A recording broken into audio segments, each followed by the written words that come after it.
আজারবাইজানের বাংলাদেশিদের জন্য খুলছে কর্মসংস্থানের নতুন দুয়ার। বাংলাদেশ থেকে দক্ষ কর্মী নিতে আগ্রহের কথা জানিয়েছেন ককেসাস অঞ্চলের বৃহত্তম দেশ আজারবাইজান। বছরের শুরুতেই ঢাকায় আসবে উচ্চ পর্যায়ের প্রতিনিধি দল। দূতাবাস খোলার বিষয়টি পর্যালোচনায় রেখেছে বাকু। খনিজ জ্বালানি সমৃদ্ধ ধনী আজারবাইজানের প্রবাসী বাংলাদেশিদের সংখ্যা বর্তমানে 1000। সাশ্রয়ী ব্যয়ে উচ্চশিক্ষার জন্য দেশটির রাজধানী বাকুর বিশ্ববিদ্যালয়গুলোতে পদচারণায় বাংলাদেশি শিক্ষার্থীদের। জ্বালানি বাণিজ্যের পাশাপাশি আজারবাইজানে উল্লেখযোগ্য খাত জাহাজ নির্মাণ শিল্প। সেখানে দক্ষতা দেখিয়ে চলেছেন প্রায় 500 বাংলাদেশি কর্মী। গত 14 নভেম্বর প্রধান উপদেষ্টা ডক্টর মোহাম্মদ ইউনূস এবং দেশটির প্রেসিডেন্ট ইলহাম আলিয়েভের বৈঠকের পর নতুন সম্ভাবনা উঁকি দিচ্ছে বাংলাদেশি কর্মসংস্থানের ইস্যুতে। দ্বিপাক্ষিকীয় সম্পর্ক নতুন উচ্চতায় নিতে 2025 সালে প্রথম দিকে আজারবাইজান সরকারের উচ্চ পর্যায়ের প্রতিনিধি দলকে বাংলাদেশ সফরে পাঠাবেন বলে জানিয়েছেন দেশটির প্রেসিডেন্ট ইলহাম আলিয়েভ।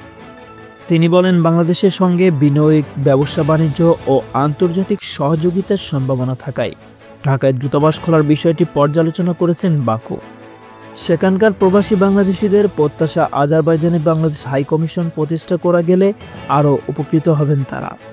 যদিও শিক্ষার্থীরা বলেছেন সেখানে পড়াশোনার পাশাপাশি খণ্ডকালীন চাকরির সুযোগ নেই। তবে dream travels agency CEO Shakil Khan সংবাদ মাধ্যমকে বলেন, এখানে শিপইয়ার্ড এবং এগ্রিকালচার সেক্টরে কাজ আছে। বাংলাদেশ থেকে কেউ কাজের ভিসা নিয়ে আসতে চাইলে বিভিন্ন শিপইয়ার্ড কোম্পানি সিভি দিতে পারেন। অভিজ্ঞতা দেখাতে পারলে চাকরি পাওয়া যাবে, এভাবে কাজের সুযোগ আছে।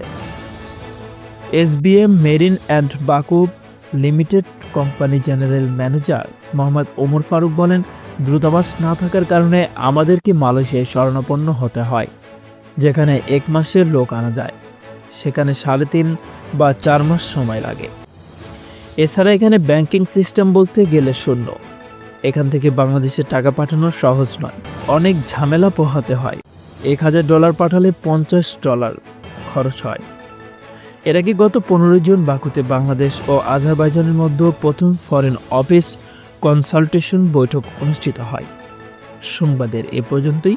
পরবর্তী নিউজ আপডেট পেতে আমাদের সাথেই থাকুন। ধন্যবাদ।